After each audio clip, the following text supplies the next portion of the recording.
Welcome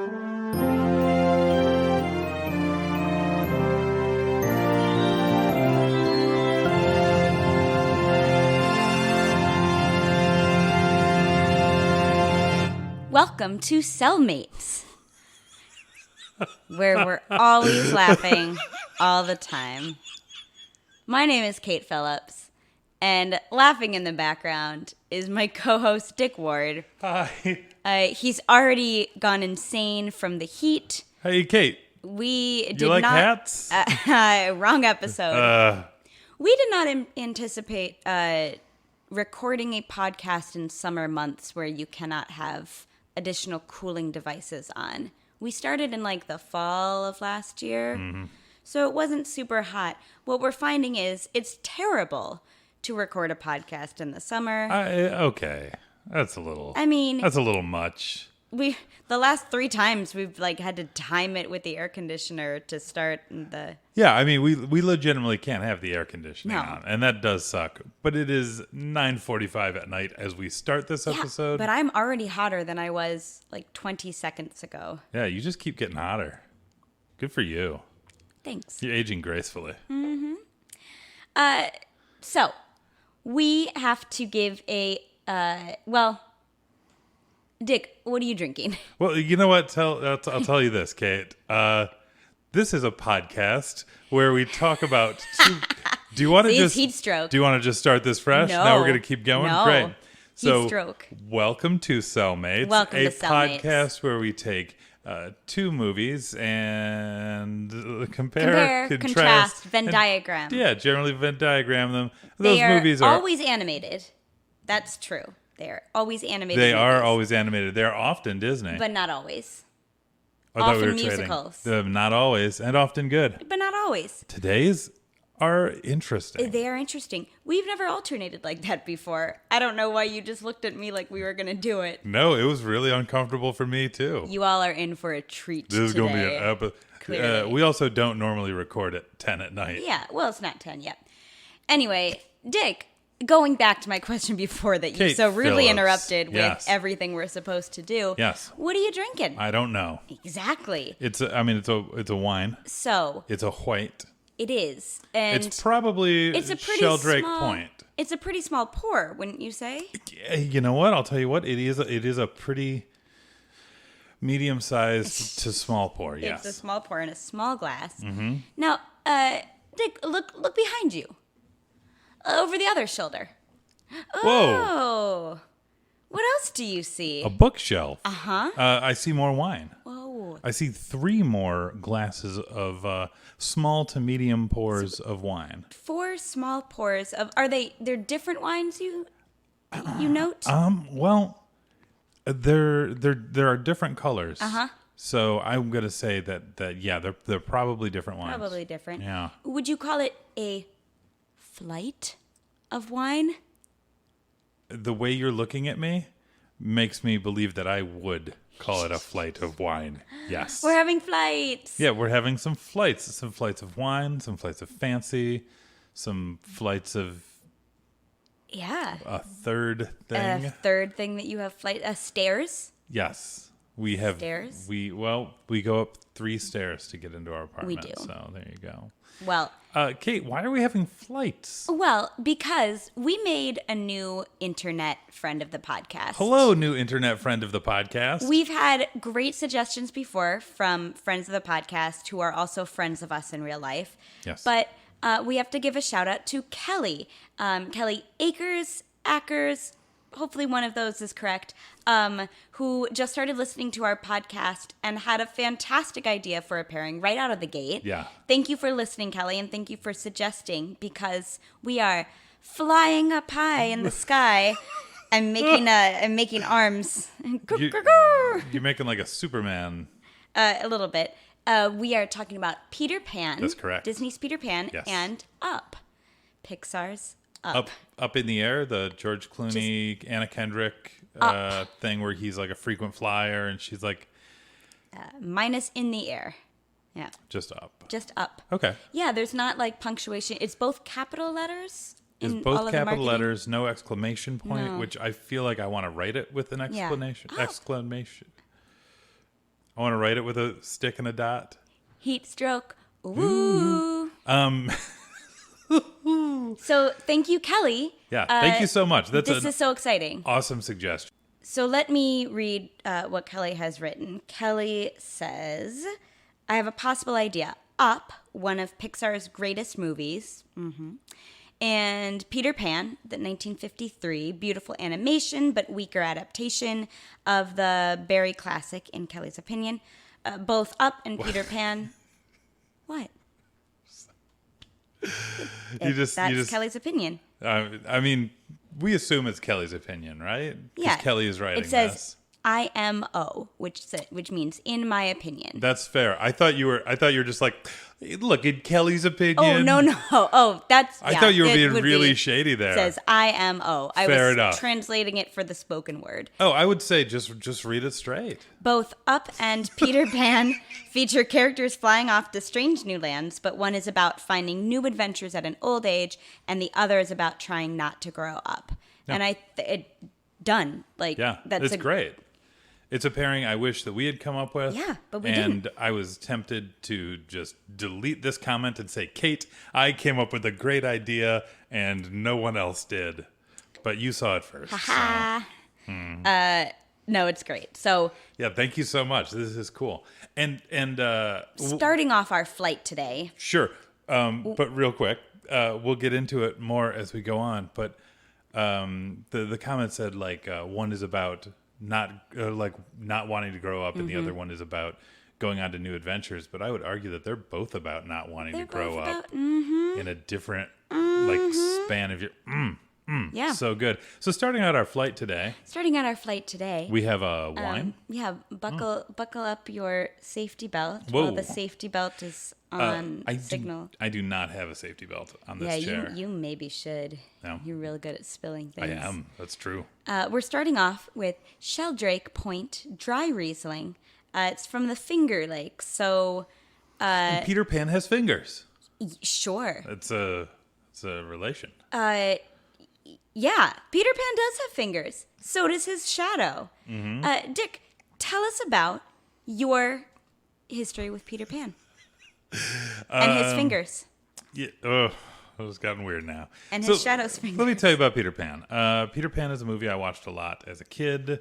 I'm sure I just watched a lot growing up. My dad is not a singer. And he's not so much for music. Like, he likes an artist every couple of years. Like, I don't know. He just likes what he likes. Doesn't really care that much about music. But I know the Never Smile at a Crocodile song from him singing it, mainly. I'm sure it was in, the sing-along tapes and whatever. But I know it because my dad would sing over and over. Never smile at a crocodile. So I don't know. Peter Pan's just always kind of been in my life as far as I can remember. This is something that was probably on tape or recorded off the Disney Channel free trial or something like that. Yep. And probably just playing pretty regularly in the house. Yeah. Yeah. I also saw it as a child, and for real, I saw it as a child, not like I thought I did with Alice in Wonderland. This one you actually did. I actually did. Good. I recognized every scene. But I think I'm more familiar with it from the sing-alongs, just like in general, the older movies. I know the sing-along scenes better. But yeah, these are characters that have really shot up to the top of kind of the Disney, not the vault, but like the older movies. These are some of the more famous characters from this era. And what are the more long-lasting rides?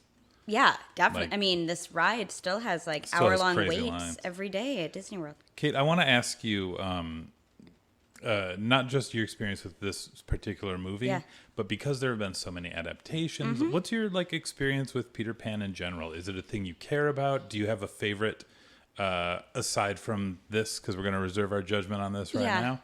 But do you have a favorite Peter Pan interaction? Do you have a favorite thing you've seen? Yeah, so I saw Finding Neverland, the Johnny Depp movie. That was fine. got a chance to see when it was on Broadway, Peter and the Starcatcher, which is an adaptation, like even more abstractly adapted. I mean, it's the story, but it's like Peter Pan is growing up. And it's like Captain Blackbeard, not Captain Hook, and there's some differences. It really delves into the playfulness and the kind of child's imagination aspect of it. It's one of like, I still count it among like the top 5 things I have seen on a stage. Fantastic. I went through not like a obnoxious one, but I did go through a Tinkerbell phase. I feel like when we went to Disney World, I was like 12, and so there was just so much Tinkerbell merchandise. So I think it was like a mixture of like, well, there's not enough Belle stuff around, and there's a lot of Tinkerbell stuff. So I don't know. I guess I like Tinkerbell now. This is the souvenir that I can get. I will say that my favorite pair of flip-flops for the longest time were a pair of Tinkerbell flip-flops from Disney World that I bought during a parade because I stepped in like a storm sewer. Like on the parade route, and like got stuck between that and maybe like a stroller, and my sandal snapped. It just broke in the middle of a parade. So like my dad and I went into one of the Main Street stores, me like hopping on one foot through parade crowds at Walt Disney World, and bought these Tinkerbell flip-flops that I wore the rest of the day. They were purple. They were great. And I think they made it all the way to college, and then I think they got too weird. Nice. Yeah. I want to. I also. Just a heads up. If you hear rain, it's because it's raining. It's because it's rain. We'll adjust the recording process as needs be. There are some serious thunderstorm warnings, but we're going to brave it out. Yeah. So I just want to shout out Finding Neverland, the musical, which I saw, that, yeah. and I really enjoyed. And mainly because of one thing that I think is really fun. In Finding Neverland, the musical, Captain Hook is played by the same character as Charles Frohman, who like runs the theater. Okay. Charles Frohman in Finding Neverland, the movie, is played by Dustin Hoffman. Oh. And Captain Hook in Hook is played by Dustin Hoffman. Cute. So he kind of plays the same character Hook. there. Yeah, you did forget about Hook. There are so many. I didn't really grow up with Hook, though, to be fair. I grew up with a lot of people who were obsessed with Hook, but like I saw it later. And my main takeaway from Hook is that there's a tiny David Alan Grier in it who speaks gibberish. But it's not He's really adorable. David Alan Grier. He's He's just like a child that looks like David Alan Grier. I mean, do you understand Neverland, Yeah, Dick? that's fair. David Alan Grier That's would fair. never grow up in Neverland. There's one more adaptation of Peter Pan that I would like you to just give me a quick recap of. It happened live. It happened on TV. Oh, my God. I'll just go back to that random person who tweeted Peter Pan's, or NBC Live's Peter Pan seems like something that Liz Lemon would spend 22 minutes of an episode trying to talk Jack Donaghy out of airing. Yes. It was a disaster. That's your Christopher Walken as Captain Hook, correct? Which should have been a great idea. But it should have worked. he hurt his back, and also he's old. He was on, oftentimes this is a punchline, like, oh, were you on, like, horse tranquilizers? Like, he was on horse tranquilizer, back pill. If you listen to, like, 3 of our boy. episodes in the middle of our runs so far, I'm absolutely back pilled up, and you can tell. That is true. And I was not doing a musical. I was just talking about No, them. you... I used footage of Christopher walking. He kind of was walking. He kind of was just like sauntering and almost falling over. Because Christian Borle played Smee, which is neat because he played like the Blackbeard Hook character in Peter and the Starcatcher. And Christian Borle is great. He's a musical theater actor, very celebrated on Broadway. And there are scenes where they act together, and it's just bonkers because Smee is doing all this work and mugging and dancing, and like Christopher Walken is like trying to stay upright. And I used clips in my music classroom because we were preparing for a concert, and we were talking about stage presence and expression, and then like asked the kids which one they wanted to be more like, and they said Smee. I said, why? Because the other guy doesn't look like he wants to be there. Yeah. So many adaptations, Yeah. so little success. So, Kate, let me ask you this, because I don't remember you telling me, but you probably did, and I forgot, because often I do that. Which movie am I summarizing? Which movie are you summarizing? You are summarizing Peter Pan. Oh. This movie. If you'd like to bring in Hook and Finding Neverland, the story beats aren't that far off. So, all right, I think I got this. Good luck. All right. 2 minutes on the cookie time. Oh, not 40. That's way too many minutes. Can I just mention really quick that the line "second star on the right and straight on till morning" is also the ending of Star Trek VI. Just putting that out there. They asked Captain Kirk, they're like, "Hey, what adventure are we going on next? What planet are we going?" And he goes, "Second star on the right, straight on till morning." 2 minutes, go. And that's how it should have ended, but it ended with Star Trek Generations, where Kirk gets buried under rocks and left for 152. hyenas. Kate, I have the time. It's Peter Pan. Wendy is told by her parents that she needs to stop sleeping in the nursery with the rest of the boys and get her own room. While most children would celebrate this, Wendy is against it because she doesn't want to grow up. Dad and Mom go out, and Peter Pan comes in. What are you doing? What? I don't know what you're trying to do. Oh, I see. We'll start this over. Can we? Yep. Sorry. You're bad at charades. I love you. I'm not charading. I'm protecting the microphone from the rain. Uh-huh. I think that'll work. Do you think that'll work? Start talking about Star Trek again. I was about to. Yeah, great. Can I tell you this, though, is that... oh, wait, hold on. Can I tell you this, though, is that second star on the right and straight on till morning is actually how Star Trek 6 ended. Okay. Which were, like, Captain Kirk's last words. Ready. They're like, hey, where are we going? He goes, second star on the right. And straight on till morning. Set. And actually, Captain Kirk, that was supposed to be like kind of his end, but then they brought him back for Generations. Cookie timer go. Where Patrick Stewart, Captain Picard, went and found him in like a dream world. And then Captain Kirk died being buried under rocks and let out for the high. It's Peter Pan. I've got time. All right. All right. So it's this girl, Wendy, a girl, as often noted, also a bird. She is living in a room with her brothers and is told that she needs to grow up and move out into her own room. While most children would be excited about getting their own room, Wendy is not, because she does not want to grow up. Parents leave for the night. The dog is in charge, like you would. Actually, no, the dog is not in charge. The dog is like thrown out because the dog was causing trouble.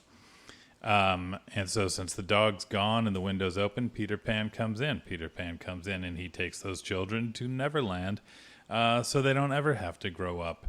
While in Neverland, they get shot at by cannons. They meet the Lost Boys. The Lost Boys are like, hey, let's do 20 minutes of really uncomfortable Native American stuff.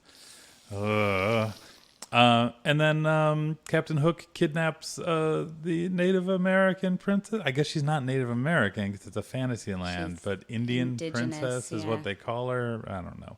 Indigenous princess works. Kidnaps her. Peter Pan rescues her. Peter Pan kicks Tinkerbell out of the kingdom because Tinkerbell is jealous of Wendy and tries to kill her, kind of. Yes. Tries to have her killed. Captain Hook's like, yo, Tinkerbell, I'm on your side. Just show me where Peter Pan lives. Captain Hook tries to kill Peter Pan. Doesn't work. Kidnaps the Lost Boys. He's like, yo, you got to be pirates. They're like, nah. Peter Pan comes, beats Captain Hook. Captain Hook gets eaten by a crocodile.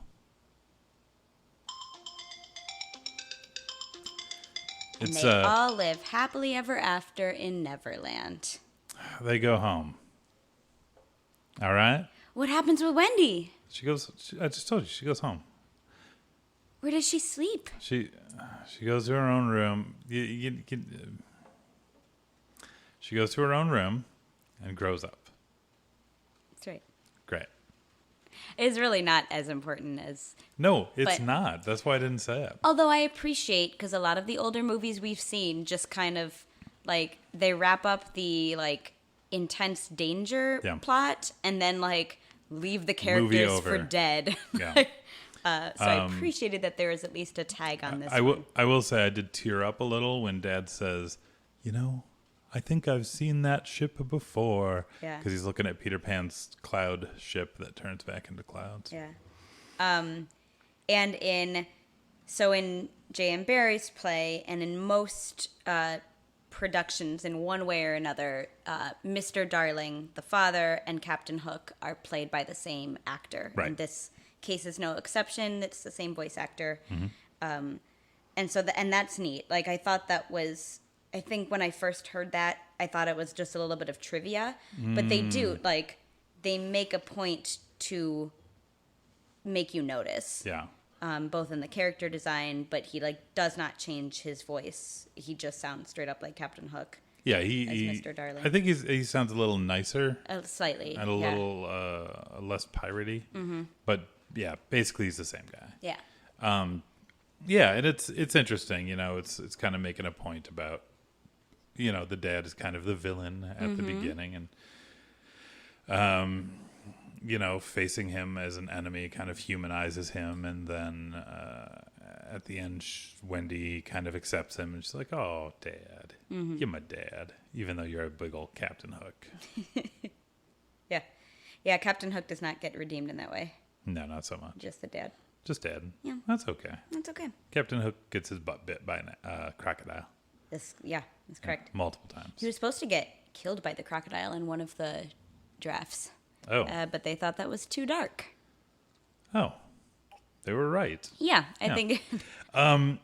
So, yeah, this movie is, I want to say right out, you cut like 20 minutes out of this movie. I mean, it's kind of the second act. It's so good.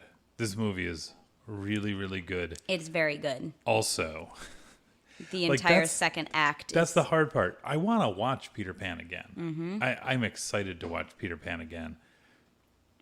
And then I remember there's a point where the boys decide that they're going to, quote from the movie, capture Indians. I think they say Injuns. I believe they do say engines. And it's just, it's rough. The impressions are rough. The jokes are rough. Like, and I knew it was going to be rough. Like, people single out this scene and the Jim Crows in Dumbo is like, yeah, Disney has a racist past. But honestly, I was shocked at how offensive it is. Yeah, and I was it's pretty prepared bad. for it. I thought I was prepared for it. Yeah, I started. I wasn't. You didn't hear all the lyrics to the song, and I No. was like, okay, you know what? Like, I will say I was a little more defensive at first because of my childhood memories of this movie. I'm like, oh no, these song lyrics are funny, and then you're like, okay, what are they? And I said them out loud. I was like, no, maybe that's just a racist joke. So it's rough because these are clearly meant to be Native Americans in this movie, Right. and they are They are called Indians, and that's yeah. the colloquial they're name. called Injuns. As you Well, yeah. pointed out. I think it goes between Indians and Injuns, yeah, but I that's think correct. their game is specifically fighting Injuns. So yeah, but everything around it is beautiful and magical and exciting. I thought Tinkerbell was way funnier than I did when I was a kid. I enjoyed her just straight up anger and like how when she got angry she like literally got hot and like burnt through a leaf and like really really fun cool stuff in there. Like she's not gonna pass the Bechdel test, but I mean, she doesn't talk at all, so maybe Well, that's okay. I mean, she kind of does. She has this jingle bell sound that's supposed to be her voice. Yeah. And people who know her understand it. That's fair. So it's possible that she and Wendy have a conversation, but it's definitely about a man. Yeah. So, yeah. Yeah. Yeah, it's so... There's problems with this movie. There's problems all over. Yeah, so I do want to say Tinkerbell is hilarious. Yeah. Like, by modern standards. She reminded me of, like, the dwarves in Snow White, where it's just, this is timeless. This It's like, this is just funny. good animation. This is good storytelling. Yeah. This was the last Disney movie to feature all of, like, the 9 old men of Disney's animation team. Big animation team, the Yeah. guys who created the way Yeah. animation was done at Disney, and for the most part, like, pioneered how animation would be for the rest of the world until CG like kind of took over. Yeah. And CG still like takes from everything that they've laid out. Absolutely, So, yes. Speaking of CG, there's a movie that's in 3D CG. Anyway, let's talk about Up. That was a good transition. Thanks. Yeah, I saw Up in the theaters. Me too. I thought it was pretty good at the time. And then I kind of immediately forgot about it. I think I've ranked it as like a mid-level Pixar Interesting. in the past. This recent viewing definitely shifted my perception. And I think part of that is, you know, just where I am at in life, age-wise and situation-wise. I'm a little closer to the old man than I was when I was a young man. Certainly emotionally. Yes. I am a crier. Yeah, so, I saw it in the theater. I liked it. Didn't love it. Really got a kick out of Russell. Yeah. What about you? I also saw it in the theater. Yes. I think you're going to be hard pressed. I'm a little bit surprised that you liked it and didn't love it. But I think if you say the name of the movie Up to people, I haven't met a single person who would respond with, "Ew, Up, I hate that movie." Everyone pretty much has like a, yeah, this is good. And especially it's not exactly the first 10 minutes, but that 10-minute that opener. Ellie and Carl, you know, their whole relationship from childhood to her death. Even when I would say like Up's fine, like I would say maybe that first 10 minutes is the best Pixar movie ever made, and then the rest of it's pretty good. And it's just so good. Like I recently I'll find it in the Twitter caves, but recently some Disney Twitter account posted side by side with the storyboards for that scene and the full scene, and like I didn't have the sound on. I was like half looking at the storyboard. I was looking at technique, and it still made me cry. Aww. It's just really well done. Yeah. Yeah, I love this movie. It made me laugh a lot. I loved all the characters are hilarious.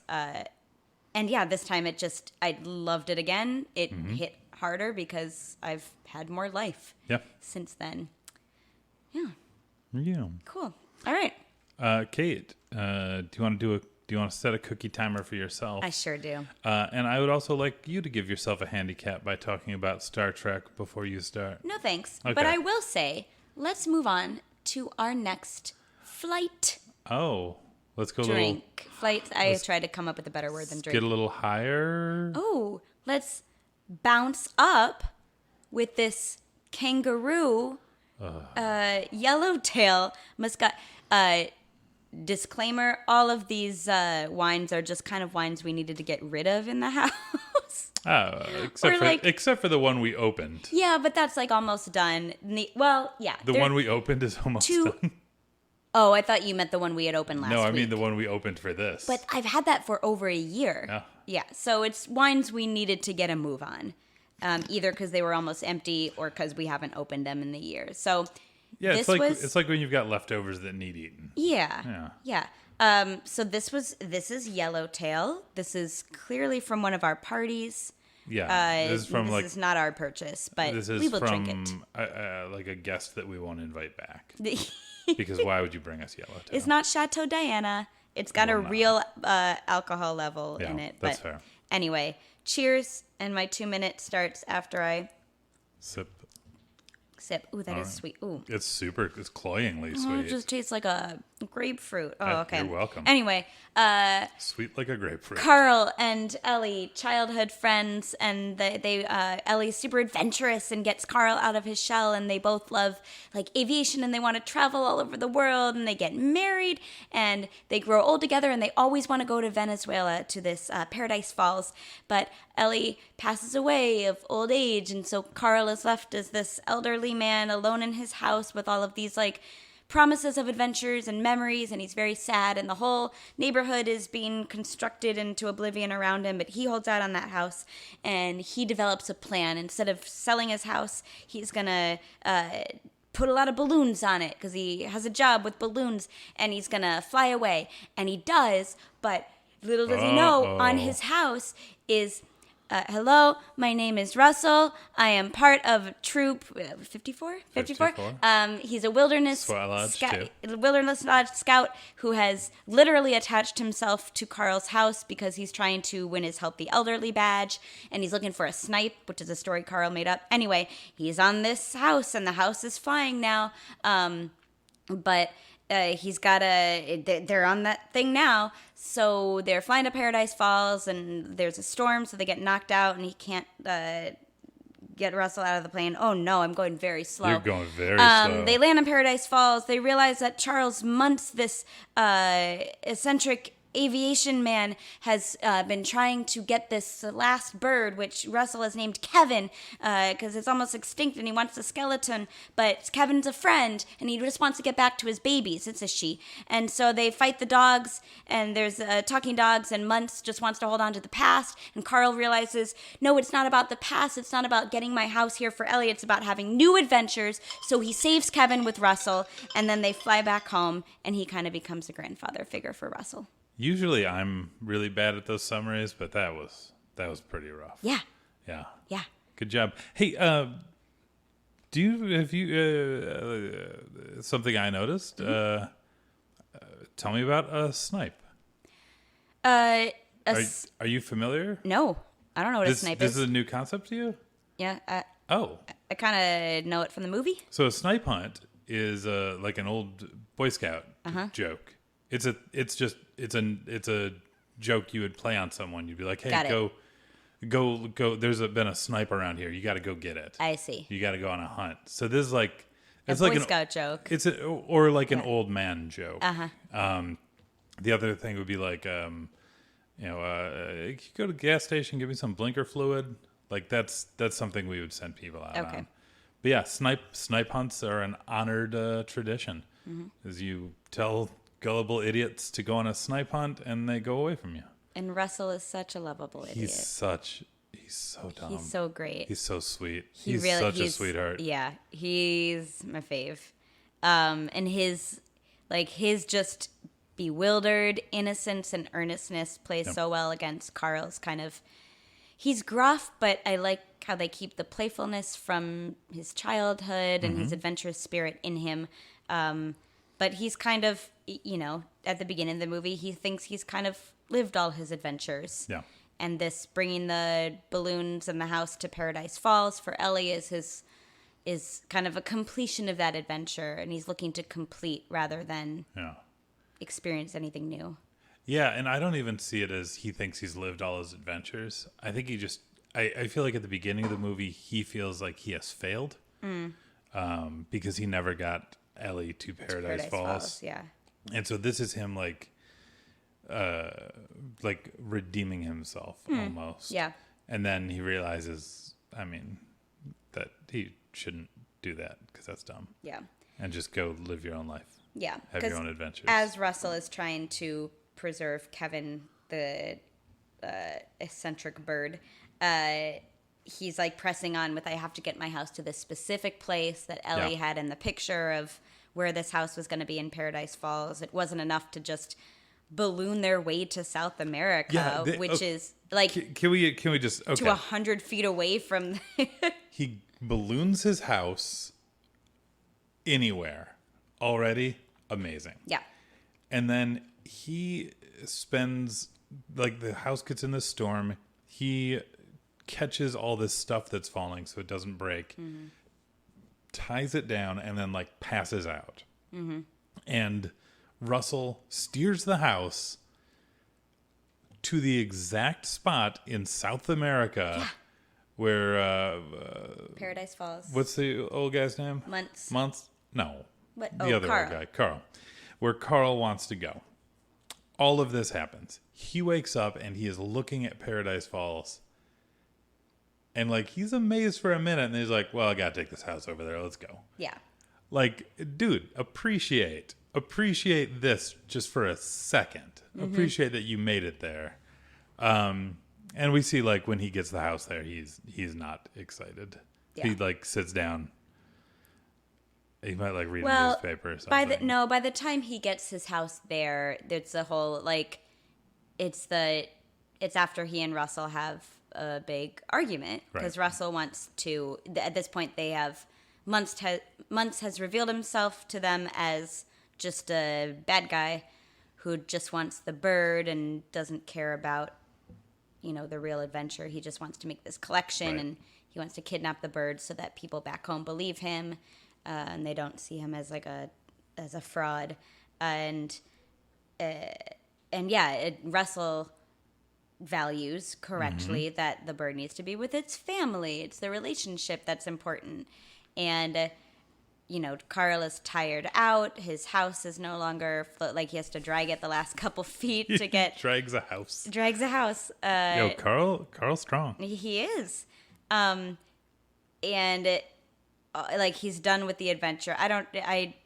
The scene itself is, I thought it was going to be more harsh on Russell than it was. It's just a little bit of just, like, I'm done now, leave me alone. Yeah. And Russell's like, no, we have to save Kevin. So Russell runs off to save Kevin. And he's got, like, a balloon and a leaf blower, and it's awesome. He's determined, so that's why when Carl gets there, it's kind of anticlimactic, because, he's achieved this, but now he hasn't made good on this new adventure and relationship. And also, like, what did he achieve? His house is near a waterfall. Yeah, I don't really know what his plan was. I guess he had... I mean, Kevin gets a lot of food out of his house to, like, nest for her family. So, I mean, Carl had a stockpile. I don't know how long he planned on living. I think he was just Falls, like, that was it. That was his end game. Yeah. Very morbid. So this movie is about valuing, like, that relationships are the adventure. Yeah. Not necessarily the specific site or scene itself. These movies, there's a lot of deeper stuff that they have in common. But one thing that they have in common that is less deep that I want to just touch on a moment is a musical motif that carries through a lot. Yeah. Ups is the it's called Ellie's theme. Which comes back in the action scenes. It's in like every scene. It's in all these different iterations of that theme, and it's very, very cool. And Peter Pan, of course, has Peter Pan's little song he plays on his panpipes. Yeah. Yeah. I find that interesting. Did you notice Pan's theme or the panpipe thing coming back anywhere else musically, or was it just Pan playing it? Yeah, he plays it anytime it's like his action scene. That's what the music's doing. Yeah, and I feel like we were just kind of whistling it at each other mindlessly throughout different parts, so it stuck for sure. Like, I don't really have any songs from Peter Pan stuck in my head. I love a lot of the music from Peter Pan. You Can Fly is good. So good. It's good musical theater. But the thing that I had stuck in my head was ba-ba-da. Yeah, it's fascinating. That and of course, Ellie's theme, "Ma-na-na-na," just like running through my head as I'm like, whoa. But that, yeah, like you said, that would change too. It was like bum bum bum bum, Yeah. bum bum bum, and it goes into minor when there's a problem, and yeah. So it's interesting that Very intentional. Ellie and Peter have these kind of spirits that affect a bunch of people in the movie.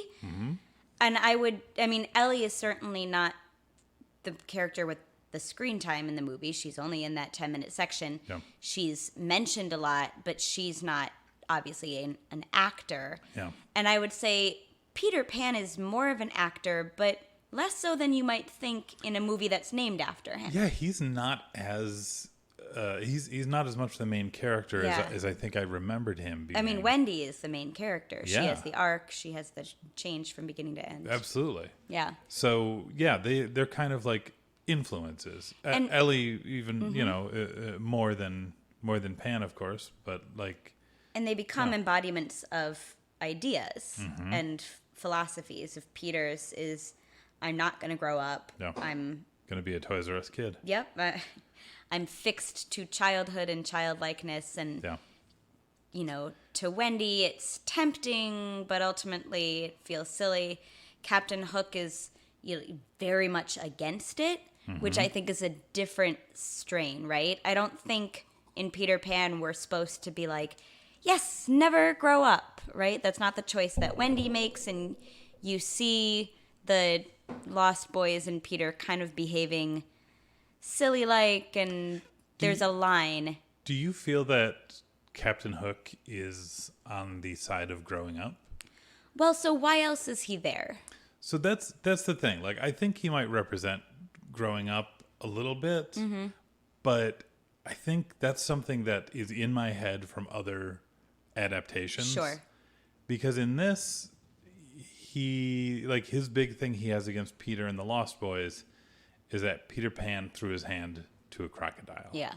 And early in the movie, Smee, in a little touch that I really enjoyed, Captain Hook says, well, he threw my hand he cut off my hand and threw it to the crocodile. And Smee's like, oh, he just cut off your hand as sort of a boyish prank. And Captain Hook says, yes, but throwing it to the crocodile was over the line. Right. I love that moment. But yeah, Hook doesn't seem to be upset about children. He's like, hey, everyone, y'all can be pirates. Join my crew. So I don't know. Maybe it's there. Maybe it's not. But I feel like in my head, Captain Hook is the grow up guy. Yeah. But I think that might be because of all of the other Peter Pans. Yeah, and the double casting. Right. I wonder if there's then more of an argument for him being against the spirit of childishness. Oh yeah. That you be my pirates, but these dumb games cutting people's hands off and cavorting with mermaids. This is all quite quit silly. That stuff. Yeah. Maybe.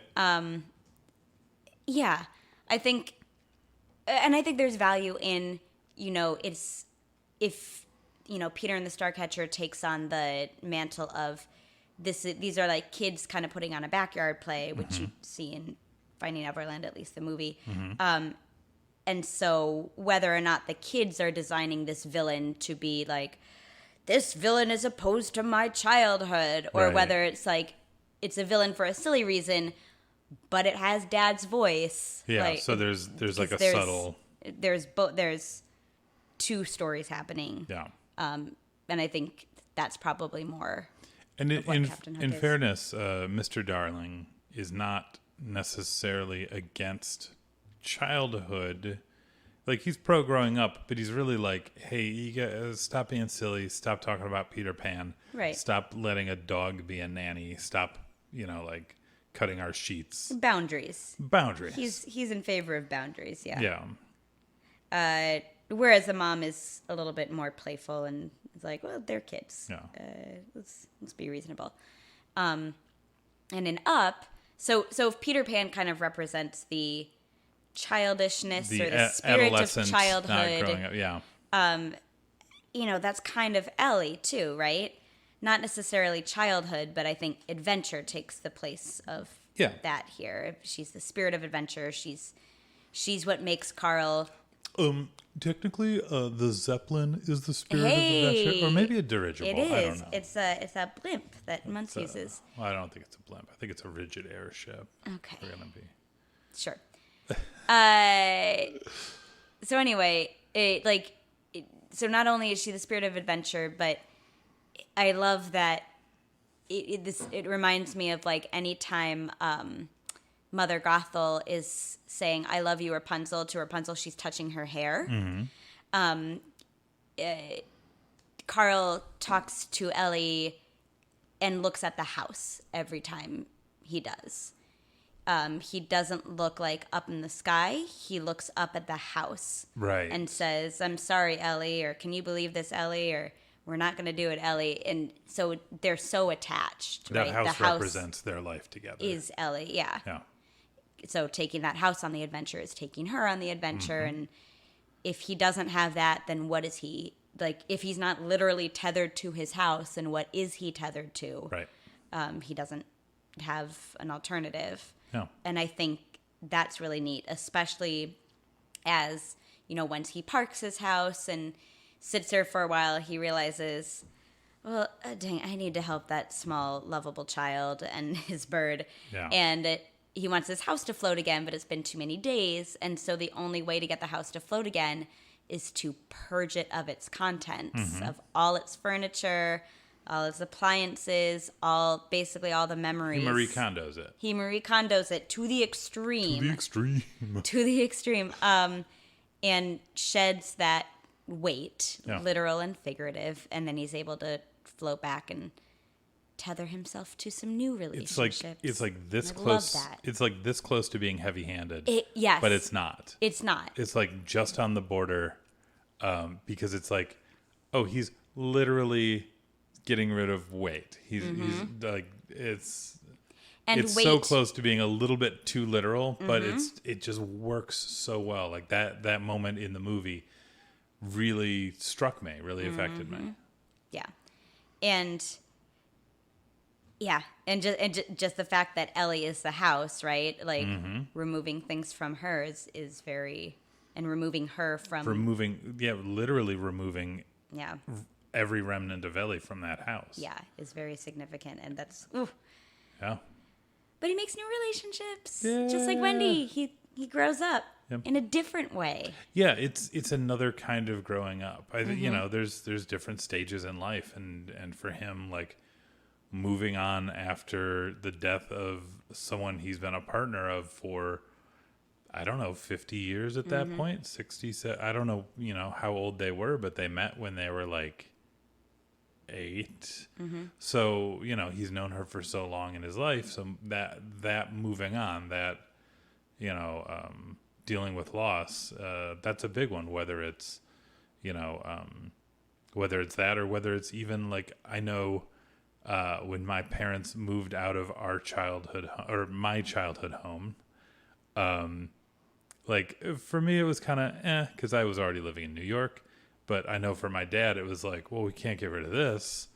We can't get rid of this thing. This is sort of from the old house. It's like, well, no, you don't need any of that stuff anymore. And that's I think they've been paring down on it, but my dad definitely has those. Let's hold on to everything because everything represents something. Everything. I'm going to use this one day, or like, oh, you know what? My dad gave this to me. Yeah. He has those tendencies for sure. And that's something I recognized in, Fred, Clark, Greg. Carl? Okay. Yeah. It's interesting that you bring up your dad and that we're, Up is what, 50 some years after Peter Pan. Storytelling techniques have become more honed. We're looking for more out of our stories than we were 50 years ago. Oh, yeah. But I think, right now we are speaking with about Up with a little bit more reverence and a little bit more, oh, this resonates with me, Yeah. as opposed to talking about Peter Pan more abstractly. So removed of, storytelling aesthetics. Yeah. Do you, like, watching these two movies, do you feel like we're technically closer to the Lost Boys' age than Carl's age. But, like, what resonates with you? That depends how old Carl is. It does depend on how old Carl is. I might be right in the middle. Okay. Yeah. I'm closer to the Lost Boys. Do you feel like you resonate with things in both movies, or do you feel like, no, it's just Carl, or it's that's a great question. And that's something I've noticed growing up, especially, in the last 5 or 10 years, is like movies that once resonated with me. I look at them like, what? No. Or like, Rent. I feel like every 5 years, Rent is reanalyzed, and we all look at it from a different lens. You just have to pay it. You just have to pay your rent. And it's like, well, also they're offered free rent if they just like, hey, stop this protest. At the same time, have your principles. That's like there's all sorts of pieces of it, but seize the means of productions. Yeah, and that's the thing. Like 2 years ago, 3 years ago, I had this reckoning with rent where I'm like, no, just pay your rent, you ingrates. Like get a job, or just cancel this stupid cow Diet Coke protest. It is a stupid protest. I will say that. Like cancel that. And he said that you can live there free for life. That's awesome. This is New York. Rent ain't cheap here, even if you're in like one of the burbs, or one of the outer boroughs. Mm-hmm. I mean. But like even recently thinking about it, I'm like, well, I don't know. Protests are kind of important sometimes. I will, on another point for Benny's side, he is innovating. He's creating a digital art studio. Oh, see, I just roll my eyes at that. Sure, but in 1996, he's probably creating new jobs. Probably the Rent kids could have gotten jobs with it. I don't know. I'm just saying. I don't know about job creators. That he's innovating. He's not saying that we need to use coal forever. He's saying, well, the technology is changing. The job market has to change with it. I am too involved in tech to be on any tech mogul's side. Sure. But so to answer the question you actually asked, Peter Pan is something I think I identified with a lot in my 20s. In my I'm not going to grow up. I'm just, I'm doing what I do. Yeah. I'm just going to be me. I don't need to grow up. Like, there was a phase in my life where I very much identified with like that kind of message and that kind of thinking. Like, yeah, the Lost Boys got it right. Peter Pan's got it figured out. And now I'm kind of like, oh, that's sweet. It's very sweet. It's a very sweet notion of like, I don't want to grow up. Mm-hmm. When it turns out growing up is kind of cool.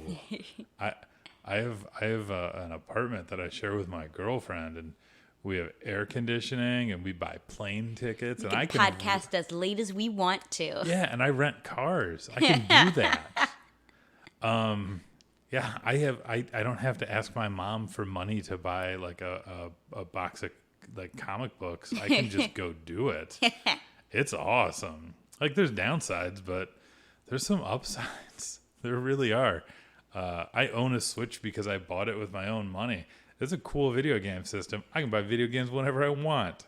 I don't have to wait for Christmas. That's correct. So yeah, I think, at this point in time, and Up is the movie that resonates with me more. Mm-hmm. Also because between me seeing Up the first time and me watching Up now, I lost both of the grandparents that I was close with. The grandparents on my dad's side, one I didn't know super well, and the other one I have no memory of because she died when I was very young. But the grandparents on my mom's side, lived a very long life, and so I can't help but see them when I see this movie. So I think part of me resonates with that, with my grandpa after my grandma passed, bought not a motorcycle, but how would you describe that? You've seen it or ridden it? It's like a motor trike. Yeah, it's like a motor. It's got more wheels or bigger wheels than a motorcycle. Yeah, it's like part scooter. It's like a trike, and it only goes like 40 or something like that, but it was way too fast for a then 90-year-old man. Yeah, but like, he got into some adventures after grandma passed, and I can't help but like see him and think about him like climbing out of windows for some reason, because he like accidentally locked himself in the bathroom. So like, instead of like calling someone, because I guess he didn't have his phone or his iPad or whatever, he like climbed out the bathroom window. And I'm like, so whenever I'm seeing this old man Carl like do something crazy, and I'm like, how did he live through that? I'm like, well, yeah, I could see that. I remember, I was like, I remember when Grandpa fell off of his lawn into the lake 6 feet below, like bounced off of a kayak and then got up. Like, yeah, it's like, oh yeah, okay, yeah. Old men are like toddlers; they can take a beating. They can fall and get back up. So interesting. Before I flip and share mine, flip away. I was reading that. After Toy Story and kind of the Uncanny Valley critiques that were made of the human characters, Sure. and that when Pixar was very careful about creating human characters in their subsequent films, especially in the decade or so after. And so they made a special effort to make the characters look a little bit more cartoony in this one, which I think works well. Like, oh yeah. And they had for Carl, they had specific parameters of how far his head could move, and like to make him stiffer and to make him older. But then they said as the movie goes on, they loosen those a little bit, and by the end, he does have like a hilarious old man action scene where like backs crack and they like lock, and That's it's really fun. funny. But I identified with that. But yeah, but by the end, because he's kind of got a new lease on life and he's been rejuvenated, he has more joint movement, and that's interesting. And that's something I think like I noticed subconsciously, but like that's really cool. That's a lot of care that's but it's put interesting. into that. Like, I think it reminds me of like your 90-year-old grandfather being like, yeah, I'm gonna get a motor trike. Yeah, I can climb out this window. This is fine. Like, it's chicken and egg, right? Like, maybe that's why he lasted so long, because he's just like, screw. He's like, whatever. This is what loosen I do. up these joints. Yep. Yeah, for me, I think Up. I would say that maybe Up and Peter Pan work a little bit in partnership with each other. Yeah. Peter Pan, so not specifically this version, but Peter and the Starcatcher, and specifically the way it was directed. I'm just going to talk about something that's not on the podcast. We're just going to talk about Peter and the Starcatcher for a while. This stage production specifically, but then seeing the movie has like the sense memory a little bit. Yeah. Because it was directed like a backyard kids production where like the crocodile is made from, they're in the jungle and they have all these like big leaves, and then the crocodile appears, but it's all the people just bringing their leaves together to make a crocodile silhouette. And there's 2 flashlights as the eyes, and it's just really imaginative and really like, right, like kids are super creative and we forget how to do that as we get older. And Right. as a teacher, I'm always aware of that. Like, I'm always in a cycle of, like I'm making this way too hard. Just put together some leaves and some flashlights. And so watching Peter Pan, the Disney movie, there are certain scenes, because I do like rampant racism in those Indian scenes, but like the kids are having so much fun, and they're like having these adventures, and you discover at the end of the scene that, well, this time they are capturing them for real because they think that they have something to do with the kidnapping of Tiger Lily, but they reveal that like, oh, we do this every day, and normally just whoever wins lets the other one go free. And, Yeah, like we win half the time, they win half the play. time. Yeah, it's a game they Wow. play, but they treat it with such seriousness and such earnestness that, Like kids at play. yeah, that kids at play. And so there's that element of it. Like I'm all for not being stuck in a state of childhood and refusal to grow up and develop as an adult. But it's like those scenes in that movie that kind of excite me, and like, oh, right, like kids have the best answers for things, and they have all these great ideas. And so Related is up. I feel like less do I. Before you get to Up, I want to push a little more on this Peter Pan thing. Because I feel like you went very Peter and the Starcatcher. I did on this, and so I want to push back on that, and I want to say like let's just talk about this movie specifically, and the experience that I assumed you would go right to, which is you are a teacher, you are an older sibling, you are Wendy in a variety of ways. Like, when Wendy is like, oh, cool, I'm going to be your mother now. Like, you're not a mother to a bunch of strange kids that you don't know, but you're a teacher. You have like some of that experience of like, hey, you boys are being real ridiculous right now. Let's calm down. Let's do a thing. Like, did Wendy, like, did you identify with that at all? Or yeah, is it... so it's interesting. I identify less with Wendy as a teacher, because I guess I feel like maybe the closest proxy is Mrs. Darling, who's just kind of there and like giggling at things, not stopping things, and not like just like, oh, that's funny, like that's funny. You drew a treasure map on your dad's like, tuxedo. That's good. That's pretty funny. Yeah. His shirt front, whatever that is. Yeah, whatever. It's something like a dry erase board. We do some research. We don't research shirt fronts necessarily. So it's interesting. Peter Pan for me more has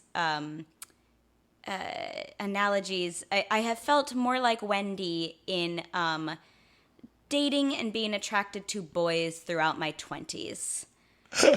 Quite honestly. That like...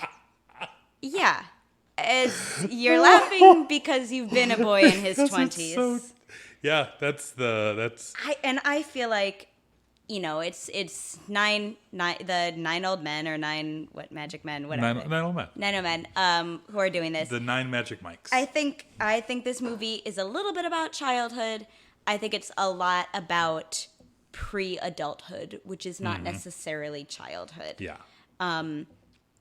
Because there's this kind of unwillingness to grow up when it's really your time. And that's a thing that happens, right after teenagerdom. It's different in 1953 for a lot of reasons. Gender Peter is has different at that time. a lot of gals, but he's not ready to settle down with whoever his best gal is. Well, and you mentioned the fact that, like, I was annoyed because, like, all these women are just fighting each other. Like, that's how women are portrayed in this movie. They're fighting each other over Peter. They're all at odds. Although Wendy is kind of like, I don't really care about this. And they're... the mermaids and Tinkerbell all want to kill her, but she's like, But they're not... Like, the mermaids and Tinkerbell aren't fighting each other. They kind of exist in that ecosystem. Wendy But maybe they've already fought a couple times. I don't know. I mean, they may have, yeah. But you brought up the point that you don't think it's necessarily about dating Peter, but you said, do you remember? I don't. Could you tell me? You said it's more about, like, the mermaids and Tinkerbell have this defensiveness and kind of like mama bear attitude toward Peter, because if he liked a girl, it would mean that he's growing up. Because boys don't like girls. Like, only slightly more adult boys start to like girls. That means you're growing up. It means you're developing. And so you kind of saw it more as a commentary on that. Yeah, I thought it might be that, and thinking again, thinking again, I'm thinking maybe he's, maybe it's like, I feel like in the 50s dating was much more casual, but also like much less serious in a weird way. So like maybe it was like taking, they saw Wendy like in his home taking on a mother role to the boys as like, oh, this is a serious relationship, and we are not about that for Peter. We want him to keep doing his, Right. So there's like a couple ways to look at it. I still think that's an interesting interpretation too, though. Yeah. Like the idea of like, Well, because it's just Peter, like- and Peter this- seems uninterested in girls. And this movie completely. has more females in it than Than you might probably the expect. princess movies. Like, Yeah. honestly, of that time. Oh. There's the mermaids, there's Tiger Lily, there's Tinkerbell, there's Wendy, and like 3 named female characters who are not like sisters or fairy godmothers, Yeah. right? Like 3 females of differing agency, but 3 named females. Named females. So that's neat, but then the fact that they just kind of like fight each other Yeah. or get kidnapped is, Well, No, can't, that's fun. Can't win them all. but yeah, I guess Wendy at a certain point in my life, the idea of, well, why would you be a partner when you can just be my mother? Like, and not that it was said to me outright, but like, But that's I feel like kinda- this is more of like boys I tried to date unsuccessfully. It's like, oh, you just want a mother. You just want Yeah. someone to talk to. That's Like, okay. you just want someone to take care of you. Yeah. Oh, great. Yeah. And that wasn't appealing to you. Well, I mean, I stuck with each of those situations much longer than I should have. And But you stuck with this one for yeah, probably too long, but thank you. you've grown up a little bit. I do okay. Yeah, that's an interesting point on Wendy, though. But yeah, I feel like in Up, it's not necessarily that I identify with Carl so much as I identify with the ways that Carl and Russell help each other both stay young and be wise, right? I feel like Carl passes on some of that wisdom of like Russell, who's just like, oh, and this and this and this happened. Oh, I guess he was trying to say this, like these funny punchlines because Yeah. he's so naive. And I feel like he learns a little bit more by the end of the movie. He's a little bit more perceptive, and but also he just has more of an anchor because Carl is there. His dad has kind of abandoned the family. Yeah. He doesn't see his dad very often. And so Carl becomes that person, and Russell is at an appropriate age where he does need a parental figure, and someone to talk to and to like help him navigate growing up. And through that, Carl becomes young again. Not necessarily by hanging out with a young person, but just establishing a relationship that is new and that can have its own adventures. And getting out of his habit. Like I think even when the house is like airborne, or when I think it's like landed on the cliff, he like kind of dusts off the mantle, which is something we see him do over and over again. And it's like you bust out of your old habits, you do something new, you're going to grow as a person. Yeah. And that resonates with me as a teacher, that like each new crop of kindergartners, or just how my kids' personalities change from 2nd to 3rd grade or whatever it is, that they keep reminding me that it's like I'm not just doing the same thing every year. Like I could be, but I don't have to, because there's all these other ideas out there, and there's these relationships I have with the kids that informs what I do every year. I heard you mention 3rd grade. So Yeah.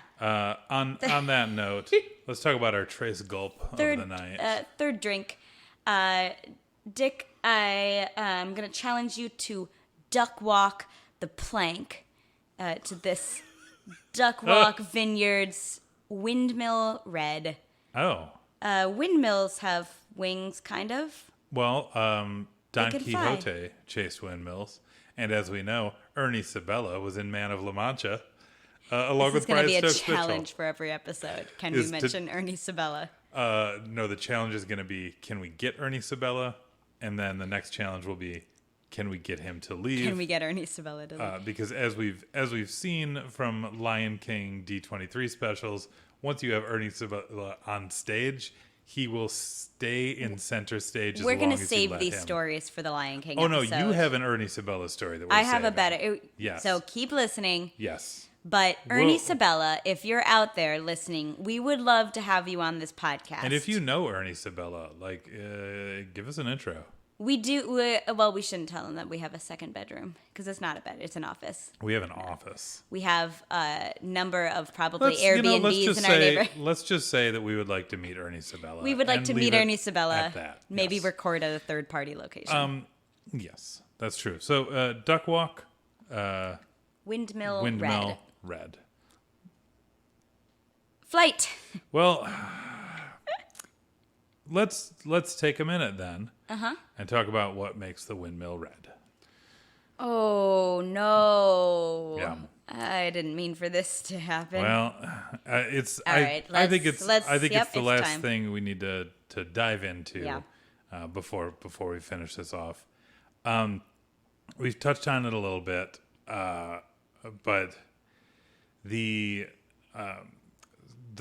scenes with the indigenous folks, specifically the song "What Makes the Red Man Red," are one of the more overtly racist things in a Disney movie. Overtly racist. Makes like Song of the South, I think, just Song of the South has the general problems. Like it portrayed slaves as happy. Yeah. Like not great. Which is not severely good. problematic. This is just like crazy overt to me. I'm not to be clear, I'm not excusing Song of the South. I'm just saying I feel like how is this not been how is this not like disqualifying? I guess this movie you can't rent anywhere. You can only own it. So, I mean, that was the thing. I'm not sure, movies go in and out of the vault, although a little bit less now, but we could only find this at the $15 price level, which we have learned is the kind of the movies that Disney doesn't need you to see anymore. Yeah. Return of Jafar. I'm scared also to see at Return the of Jafar now. $15 level for some reason. Everything else, like just about anything on YouTube or Vudu, is like $2.99, maybe $4.99 if it just came out. Yeah. But this one was $15 everywhere, and this it makes is you wonder. This is you have to buy it, you can't rent it, which makes me think it's like Disney saying like, cool, you either are a giant Disney fan or you've seen this movie and you know what you're getting into. But the and I'm trying to look up because the stage musical, the non-Disney one, the one that NBC Live did, they have taken out like the Indian sequence as time goes on. And I'm trying to see if like Disney has done any releases, at least without the song. Yeah. They haven't, but I also think, like you said, it's like 20 minutes. The song is bad, but so is everything else. Like, yeah, the song is a problem, but if you get rid of the song, you've still got all the other, like all the stereotypes are still there, all the like poking at the savages as they say, is still there, and Tiger Lily, who's the princess of the tribe, is an essential part of the story. Yeah, you can't just cut, like you can't cut this. It is interwoven into the story of Disney's of Peter Pan, but specifically it's in this movie, and you can't really get around it. So it's interesting. There's a Peter Pan Jr. Disney adapts a lot of its musicals, whether or not they've made it to the stage, as musicals that junior highs or elementaries can do. And there's a Peter Pan Jr. that apparently the song in that one is called "What Makes the Brave Man Brave," and it takes out all racist moments in the song. That's interesting. However, that sounds about white. Right? Like, are schools gonna know? Like, I just see this still being performed in the same way. Yes. If the director doesn't have the context, like, oh no, this is the Indian scene. We're gonna act like, ooh. Yeah. I'm just worried about those like small town schools that are doing it. So I'll do a little bit of research into this and see what. We'll do some research offline, and we'll post some stuff. Because I know in other productions, like Tiger Lily and her people are kind of distanced from any specific community, and so they're just kind of like a forest people, right? Which I think is a way to make it work. But you would, I mean, yeah, she's part of the plot, so you'd have to replace it with something, but Yeah. what do you replace it with? The one thing that you said, like right in the middle of the scenes, is you're like, Russell Means was right. I did say that. Say more. So Russell Means plays Chief Powhatan in Pocahontas. They had several consultants from Native American tribes on the making of Pocahontas. Russell Means is kind of the spokesperson for that faction, in part because he has a voice in the movie, and I think he was also perhaps one of the only ones who was like, yeah, I'll speak positively about this movie that maybe gets the history all wrong, but his reasoning for we doing... talked about Pocahontas being kind of a problem. And it's problematic not in overt racism. Right. The people are portrayed very respectfully. Yeah. And there are details in it. So The story is just wrong. the story's just wrong. Also, and it all kind of those people died 10 minutes after the movie ended. Colonialism, yeah. Yeah. So big problems. But Russell Means, because he received criticism even at the time, backlash from different tribal communities saying, how dare you sell us out? This isn't accurate. This isn't. And he said, look, like, he might not have said look like that, but his rationale is like portrayal of any indigenous population has been so poor and so like offensive and negative up to this point that at least they're trying to do this positively. I mean, that's basically what he said. He said at least they're trying. At least we have this. Yeah. And at least they're like asking indigenous people about details, and they're consulting. And holy cow, when you look back, Pocahontas is a huge step. It really is. That's from overt racism. That's not saying a lot, right? Like, yeah. Yeah, but it's again, this was much worse than I had anticipated, and I knew it was going to be bad. And so I understand the incrementalism philosophy of Russell Means. Like, well, like they have this idea, they're going forward with it no matter what. We might as well help make it the best, make it a little bit more accurate, a little bit more authentic, because at least they're not trying to make us terrible caricatures. Yeah. So problematic. All right, I think, you know what? I think we've said all we need to say. Up has none of that. Well, no, it has none of that. Up is pretty nice. Up works. No. Not canceled. No. It's not canceled. Not canceled. All right. So let's duck walk the plank into the final cut, Dick. Okay. We were using the same pun again. It's the same wine. So. Well, you scoffed at it the first time, so I thought I'd try again. Oh. How'd it work? Not well. Okay. Yeah, so let's the first final cut of our final cuts is our MVP. Mm-hmm. No, it's not. Usually we do scene shout out Our first final cut of our final cuts is scene shout outs. Yep. That's what I meant. I was correct. testing you. Uh-huh. You passed. Thanks. Is scene shout outs. Kate, why don't you go ahead and start with a scene shout out for Peter Pan? Yes. I would like to shout out. It's a device that comes back. Which one? Ooh, you got two choices. No, you go first. Nope. Okay, so you do one, I'll do the other. Yeah, is it that situation? No idea. No, I'm gonna go with this first thing. All right. It's a device, but I'll go with specifically the first instance of it when they're talking at first about Hook losing his hand to a crocodile. Smee says, "Well, at least you always know when it's coming because you can hear the tick tock, tick tock," and then his voice gets overshadowed by the real tick-tock sound, and both Smee and Hook are animated in a way that their eyes bulge with the tick-tock, and their body shakes, and it's very musically choreographed, and then the crocodile shows up, and it's got the cluck in its mouth, but it's this, not only are they, kind of throbbing in anxiety to the beat, but as the crocodile gets closer, it does a crescendo, and Hook's Hook just goes into full-on panic. Like Yeah. his expressions get bigger, and he gets more and more flustered. And it's really good animation. It's really good. It's a fun little motif that keeps on showing up, because every time the TikTok comes back, the animation comes back like too. Someone's ears wiggle. Yeah. Someone's like eyebrows are flying around. Yeah. Smee shaves a bird's butt. It's great. Yeah. It's neat. Dick, scene shout out for Peter Pan. Okay, this isn't even a scene. This is just a moment that I loved, and I want to give it some extra credit. In the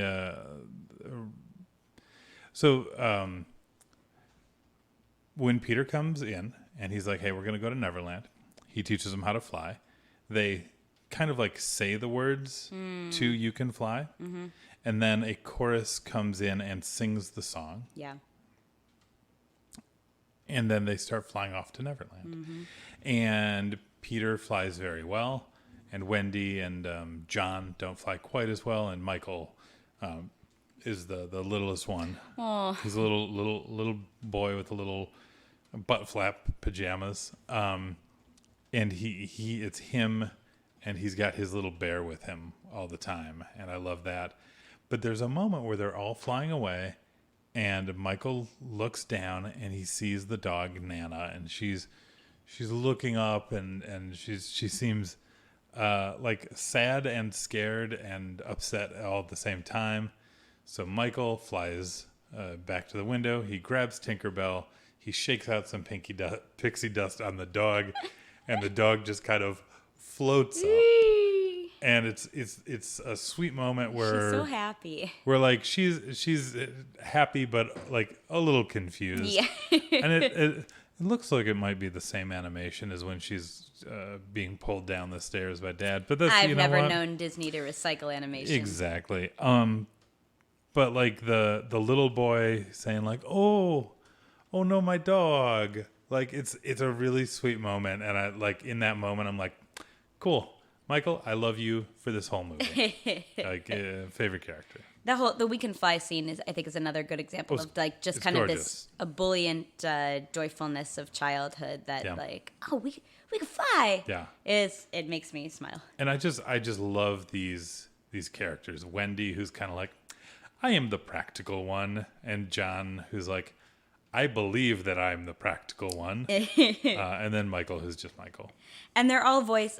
Catherine Beaumont is, I think, in her teens. She also voices Alice. She's Wendy. Nice. And John and Michael are both child voice, like real children voicing it. And I think it gives a good authenticity to those characters. Nice. All right. So now our second segment, Dick, is MVP. Who's your most valuable Peter? Wait. So, sorry. Peter. I wanted to. I believed this thing, and I wanted to look it up before I said it. Okay.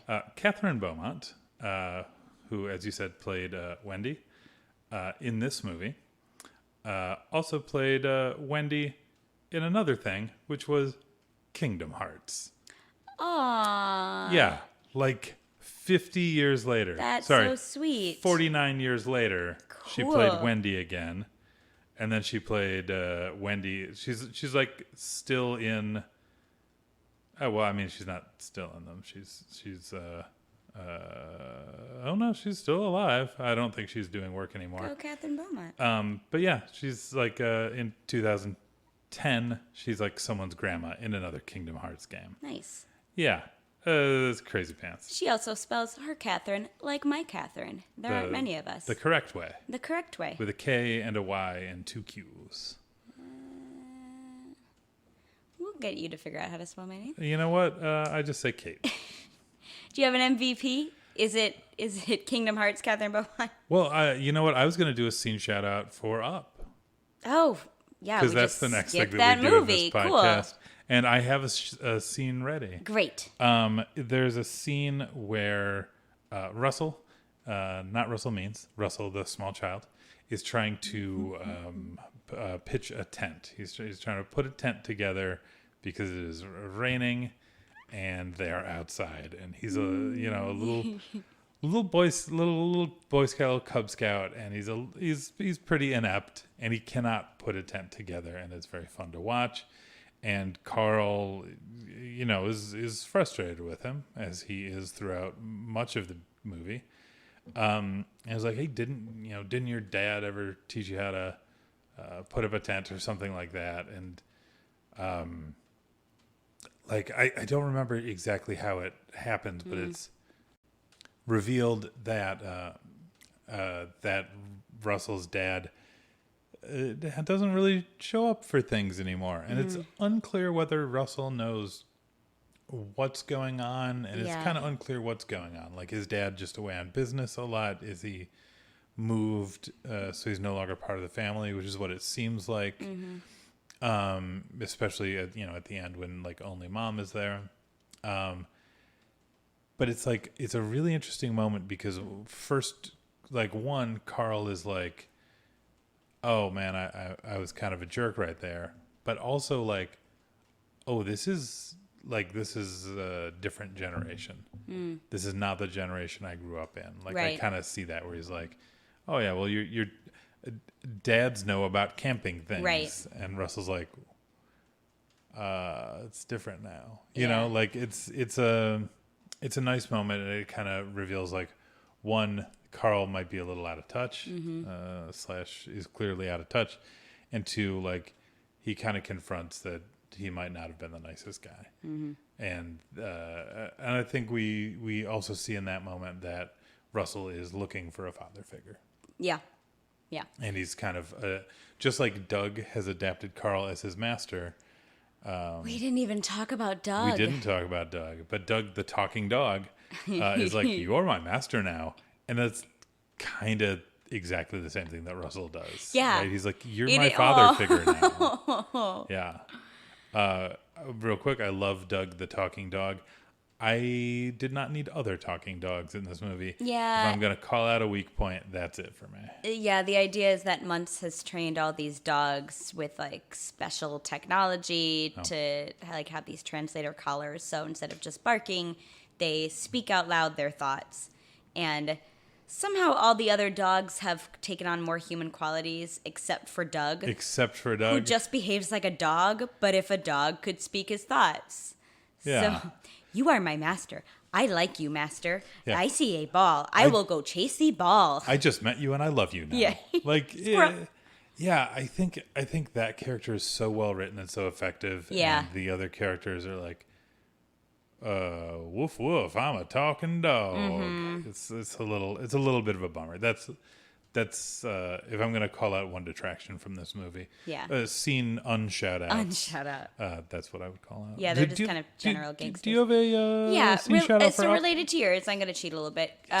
Related to yours, I'm going to do an honorable mention for the scene at the end where Russell is back, because his whole thing is that he wants to get this helping the elderly badge so that he can, I forget what the specifics are, but graduate to the next level of wilderness. He becomes lodge a senior boy. wilder boy. Wilder boy. And and this is in his initial speech that there's a ceremony and all the dads are there, but he doesn't. So later when he talks about his dad in that tent scene, it's oh, this is another reason he wants to go to this badge ceremony. Oh, yes, because all the dads are there, and my dad has to show up at this all the ceremony. Dads are there. All the dads my dad are there. Will be there. But his dad doesn't show up, but Carl is there to pin the badge on him, except for he pins his grape soda bottle cap from Ellie on him, and it's just it's so foreshadowed beautiful. Earlier. I've seen this movie before. I knew it was coming, but I cried just the same. Anyway, so that's honorable mention. And I would like to just let the greater podcast listening community know, because Carl has a grape soda pin, and because if you're talking about the Green Fairy, you might be talking about absinthe. I did pitch that our drink for tonight would be grape soda and absinthe mixed together, but Kate rejected that idea. I responded simply with a barf face emoji. That's all that needed to be said. But speaking of drink, Dick, it looks like we're both on our last stage of this flight, but maybe we should save it for the last. I was gonna save it for the time where the segue would have been appropriate. Yeah, well, I didn't wait for that. Nope. My real scene shout out though is related to a kind of a new resonance I found with Up this time around. Once Carl has gotten his house in position and Russell has gone to save Kevin and Carl's like, forget about that. He opens the adventure book that Ellie had started when she was a kid and where he found this picture of the house at Paradise Falls. And she's got a whole section of like adventures I've already been on. And then she's got a section you see in this first 10-minute montage that is adventures I want to do or things I want to do. Yeah. And at the, when you are introduced to it, that section's blank and it's very exciting. And like you said, one of the reasons she says like, oh, this is the section I'm reserving for like the adventures I go on. Yeah. And so, one of the things you said was that this whole ballooning down to the South America is kind of a redemption of like the adventures he didn't get to take her on because life happened instead. And specifically that Paradise Falls adventure that we see they always wanted to do but never did. Right. No. So he opens that book and he gets to the things that I want to do and he goes and he's just like, well, in this, it's all nonverbal and he's thinking, well, this is it. And then he turns the page and the pages aren't blank. Yep. They're pictures of their life together. I'm crying now. I know. And it's like pictures of their wedding and just like pictures of them hanging out in their backyard and working at the zoo together. And it's this whole, like, it's a reframing of, he thinks he's doing this for Ellie, but Ellie had the adventures she wanted to. Like, she would have loved to gone to Paradise Falls, but like, she was living in the moment and she knew that it was this life that they had built together, that they were the adventures, just tongue-tied. But we had talked about afterward that like, this is like the relationship that we're in now. Mm-hmm. Disclosure to the listeners, we are dating. These podcast hosts are dating. I feel like we've mentioned that. Yeah, we've mentioned that we live together. Oh. Anyway, this is like the first like super serious relationship for both of us and kind of as we see it now, the last serious relationship we might be in for a while. Oh boy, you're potentially dating this podcast in a really bad way. Anyway, but like that whole Carl and Ellie, like the first 10 minutes, but also that part carried new weight and as two people who have been who are in a serious relationship and talking about next steps. That relationship really, really carries weight. And we traveled together and we have adventures far away and we have adventures close by and it's just it really resonates. Mm-hmm. Yeah. Good scene. But they didn't have a podcast, so they didn't. They were missing out. Boom. We got one over them. Cool. MVP. MVPs. Oh boy. MVPs next. Mm-hmm. So MVP, we say one MVP from the whole thing, from the whole night. I'm gonna give mine to Ed Wynn, who is not in this movie, but he was so great in Alice in Wonderland.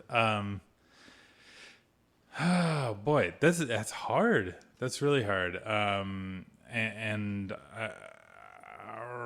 I'm going to give it to the guy we didn't talk about enough in this, and that's Doug. All right. Doug is great. I don't like dogs. No. You can attest to this. I am not a fan. Yeah. There are certain dogs that if I see walking down the street, I will try and cross. I do not like them. I do not like small dogs. They are annoying. I do not like big dogs. They are annoying and slobbery and sometimes scary. I do not like dogs. I love Doug. Yeah. I love Doug, partially because he reminds me of myself. But like he's a really fun character. It's a really well written character, and I feel like as the animal sidekick, kind of. Yeah. Kevin also. Yeah, he's a super like. The humor does not get in the way of telling a good story, which is something that I feel like animal sidekicks often can do. Yeah. And same with Kevin, who's even more animalistic because he doesn't have a Just squawks. voice box that allows him to talk. And I feel like Kevin is like a more successful version of what's that thing's name from Moana? Hey. Yeah. I feel like Kevin has that sort of like, I'm just gonna squawk, I'm gonna do something weird or Just dumb. the fact that I am internally cracking up every time you say the name Kevin for this dopey giant kind of like Big Bird meets toucan meets like this wildly colored fantastical bird. Yeah. And Russell just decides he's named Kevin. Yeah. And it's a she. Like that's it's the name I he- gave to him that- just now. And Kevin's like, yep, I'm on board. I'm Kevin. I am Kevin. Let's go. Yeah. Yeah, Doug is great. Any character who speaks without using contractions is always a winner. So like Data from Star Trek The Next Generation. Data is a Noonien Soon android, and Data doesn't talk using contractions. It's a really interesting part of his character. When he gets his emotions Elmo chip, also though, does not use contractions. when he gets his emotions chip later, he starts using contractions, and it's really weird for the character. So, what's your MVP? My MVP is Russell. Mm-hmm. It has to be. I was mulling Ed Asner because we haven't talked about him yet and how he's he's great. like so the part. Yeah. I feel like everyone as Ed Asner plays, he just is. Like, he is Lou Grant. He is Santa Claus. He is Carl. I immediately believe him and I'm on board. He's cranky with a heart. Anyway, Russell, because this character is great. Like, we've talked before about how I am very drawn to the Ralph Wiggum characters, your Maters, your Ralphs. But I feel like Russell is given a little bit more depth, and he's given a little bit more of an arc. But also just everything he says is great. He very much speaks in stream of consciousness. He is voiced by an actual child as well. I love the way he reads and how his voice changes when he is reading something. He does a great job It of goes reading from, stuff. but I need my badge because the elderly helping badge is the final, like, it's like this, yeah. If you have listened to kids read before, the idea is to get them close to a speaking voice, but it doesn't happen for a while. And just, he's just so pure, like a Hufflepuff. He just wants to help people, and he is the sweetest. And I laugh every time he starts that. Good afternoon. My name is Russell. Oh, he could do that a lot more times in the movie than he does, and I would still laugh every time. I want to throw out a quick aside about Ed Asner. Mm-hmm. A woman that once or twice costumed me for a show that I did in theater in Michigan was executive producer on a movie with Ed Asner called Getting Ed Laid. It is a movie. It's a movie they made in 2016. It is I have not seen this movie, but it is apparently about a 85-year-old professor who hires a hooker for one last hoorah. So there you go. Okay. Getting Ed Laid. Check it out, I guess. Is this a recommendation or just no? It's just be aware. Just so you know. Okay. Look, that's my tie to Ed Asner. That's one. That's two away, I guess. My tie to Ed Asner That's 2 degrees of Ed Asner. He looks a lot like my grandpa. The grandpa that looks like Ed Asner. Oh, okay. That one. Not the one that doesn't look like Ed Not Asner. the one that doesn't look like That's Ed the Asner. one I was thinking of. So he's just my grandpa, too. Nice. Hey, Kate. Yeah. Let's cross over some stuff. Yeah. What do you want to cross over? Michael Darling. Eisner? Nope. Michael Darling joins the Wilderness Lodge Troop Aw. 54. He is mentored by Russell, who can now take on mentoring capacities because he is a senior. Michael might teach him how to read a little bit better. But they both, I really liked Michael in Peter Pan. Like I said, they were voiced by real kids, and this one was super cute. Yeah. And he had the same kind of Russell energy. He didn't have as much to do. Yeah. But he had that same kind of like, I'm a kid. I don't know. Totally know what I'm doing, but This is I'm going to great. do it. I'm on board. Yeah. So yeah, Nice. scouting adventures. And by the way, shout out to Troop 54, my Cub Scout troop. Hey. Not to be confused with my Boy Scout troop. Troop 407, as seen in WrestleMania 17. Someone has a Troop 407 sign. I don't know them, Okay. but they do. Cool. So there you go. It's your Dick Ward Boy You Scout. think troop numbers have fact. to be done locally, I right? believe that's or the else it would case. get up to like the tens of thousands. Yeah. Yeah. Okay. I don't know. Look, Anyway. I don't know science. A troop 407. The Troop 407. So, if I'm going to do a crossover in this, I guess I'm gonna cross it over the other way. I'm gonna put. I'm just gonna take the Ed Asner character. What's in it? Greg Smitty. Greg. Mr.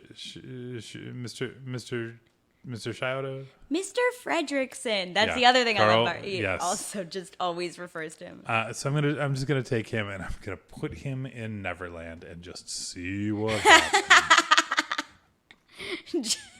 Like it was plenty of fun having Robin Williams as an adult go to Neverland in Hook, but I just really want an old man telling those boys to be quiet. Pipe down. And then eventually dressing up in one of those outfits. Kate, have you ever dressed up in an outfit like that? The Lost Boys all have. I'm very jealous of them. They all are dressed in cozy wraps, in forest animal cozy wraps. I mean, they're like onesie pajamas with tails. yeah, is basically and what like these ears. are. Like one is And a ears. rabbit, one is Yeah. a bear. So and two are raccoons. Yes. And these don't have faces. They have like a hole for a human face. It's They not have like a mascot costume. Right. It's just It's just like really comfortable pajamas that also look like woodland animals. yeah.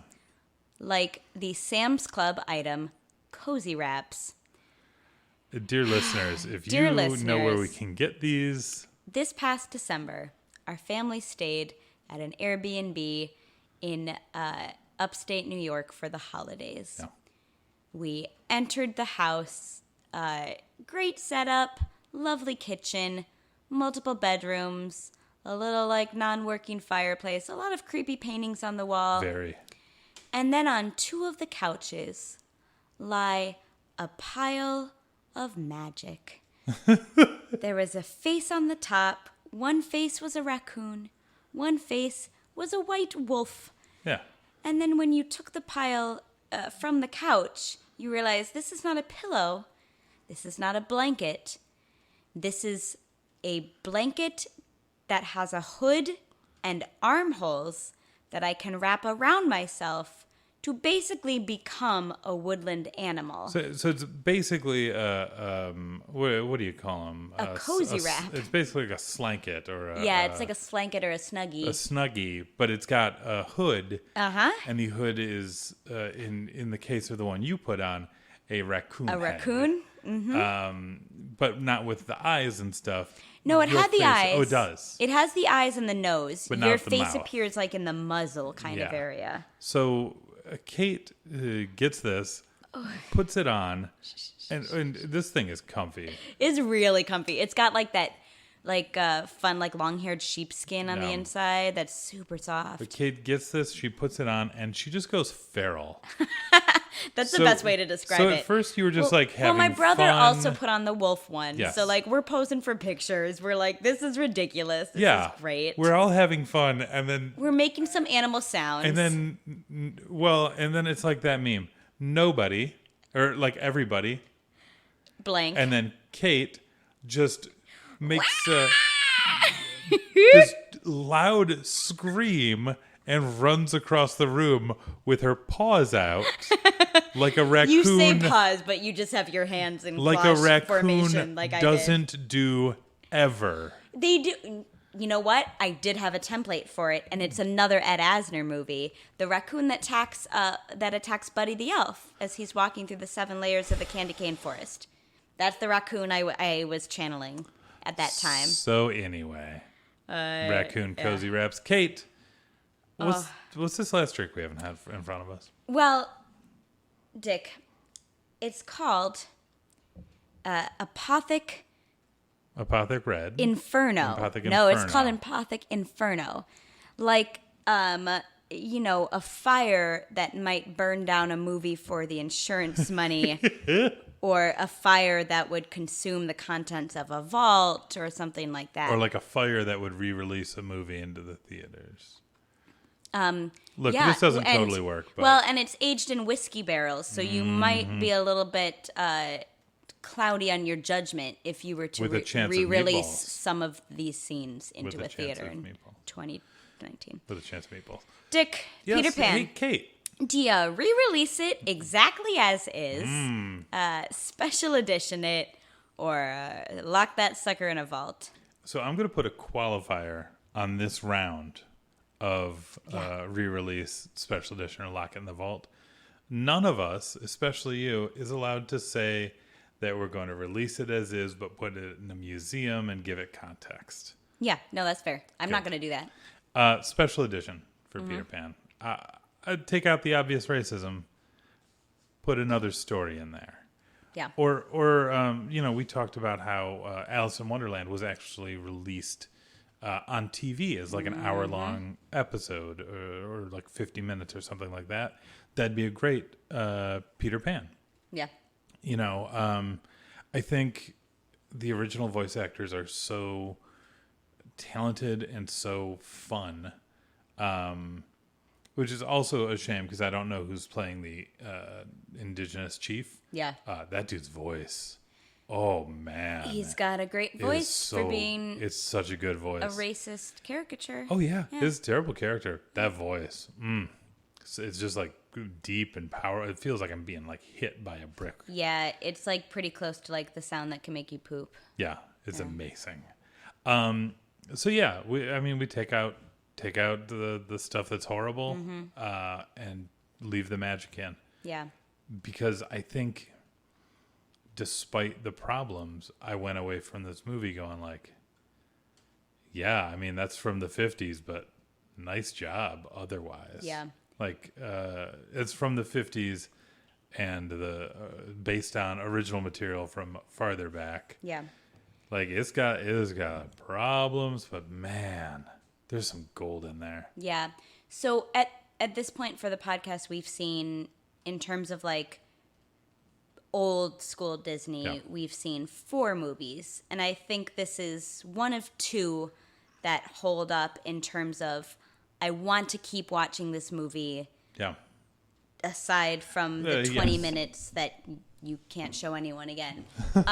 Whereas like Bambi, I was like, all right, I see what like leaps and bounds you made with this animation wise. The animals are fun to watch. This eventually turned into The Lion King. Yeah, I appreciate the history. Yeah. Alice in Wonderland, I am more close to vaulting than anything else. You're not just because I don't care. There are other movies that I can showcase the golden age of Disney with. Sure.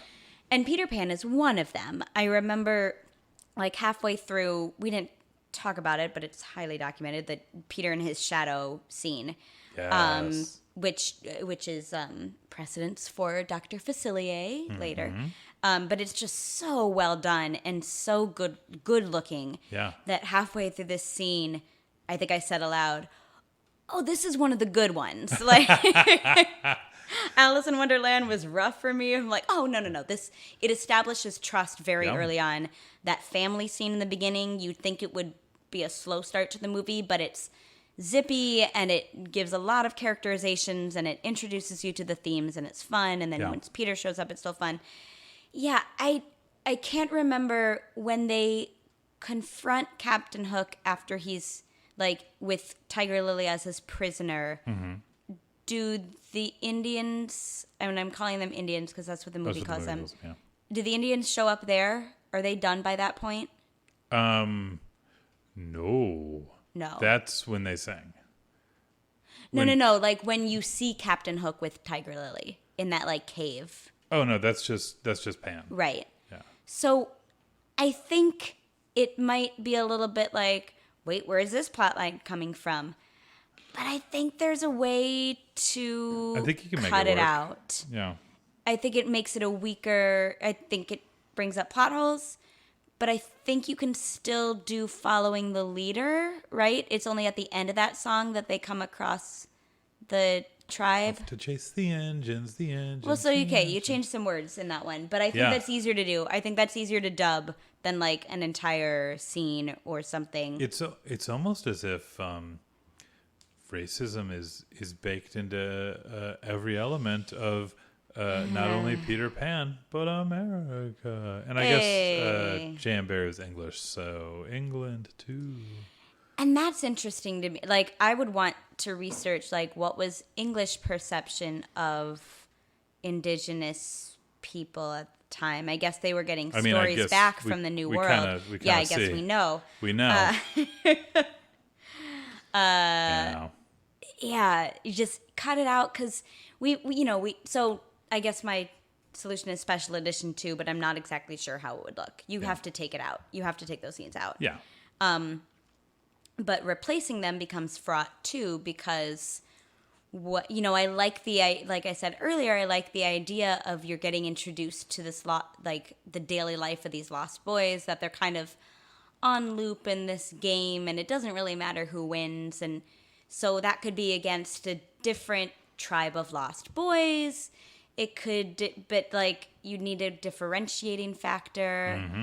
It could be against like Lost Girls. It could be against a group of animals, but then because it's replacing indigenous people, you don't want to replace it with animals. But if you do Lost Girls, then it makes sense that Tiger Lily would be one of them. There you go. Okay. So maybe it's Lost Girls.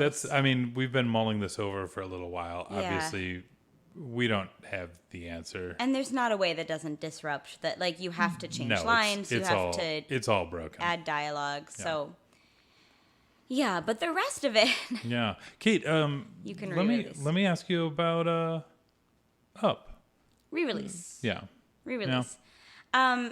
I agree with you that some of the dog stuff gets just a little bit, like, the scenes could be half as long, but they're not as big of a part of the movie as I remember them being either. Their scenes are pretty quick and there's a variation. And the fact that like Doug is contrasted with them, and I feel like it's not super developed, but I feel like there's a little bit of a parallel in Doug like kind of being the outsider to his group, just like Carl, it seems like maybe like none of his friends are alive anymore, and Russell doesn't really fit in with his Boy Scouts. Yeah, Russell doesn't really have friends. Yeah.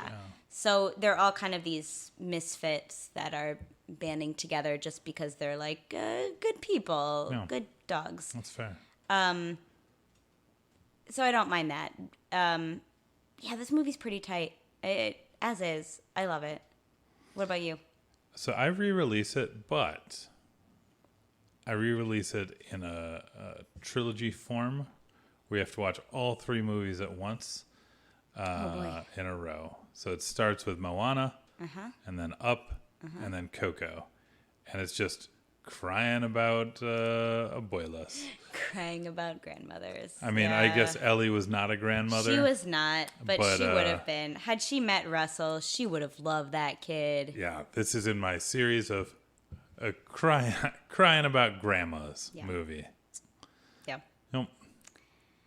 So, thanks for flying with me, Dick Ward, and thanks again to Kelly for these for this amazing pairing. And, very much appreciated. This was a lot of fun. I hope we did it justice. Yeah, and if you'd like to submit your own ideas to us or send us any other animated movie related questions, comments, concerns, celebrations. Not so much concerns. Yeah, not so much.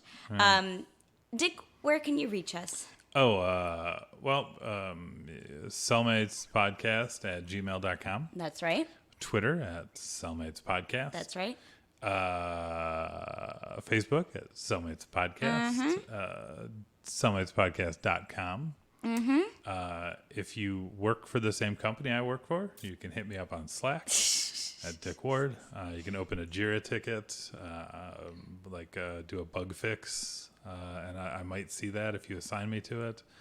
You could send balloons. You could send balloons. You and could a leaf blower. You could come visit. Don't do any of that. Just email, Facebook, Twitter, YouTube. We're not like youtube.cellmatespodcast or anything like that. But if you search Cellmates Podcast on YouTube, you'll find our stuff in case you're not the downloading type. Yeah. Anything else? I think that's it. Yeah. Hey, happy summer. I hope you're staying a little bit cooler and less stormy than we are. And may all your flights be joyful. Coo, coo, coo, coo, coo. Oh, I spilled. All right. Podcast over. Bye. Bye.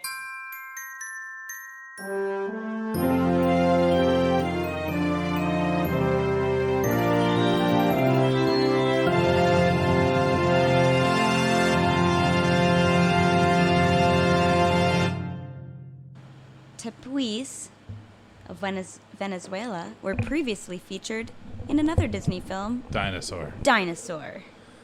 What are tepuis? I think it's those like the rock formations in Up.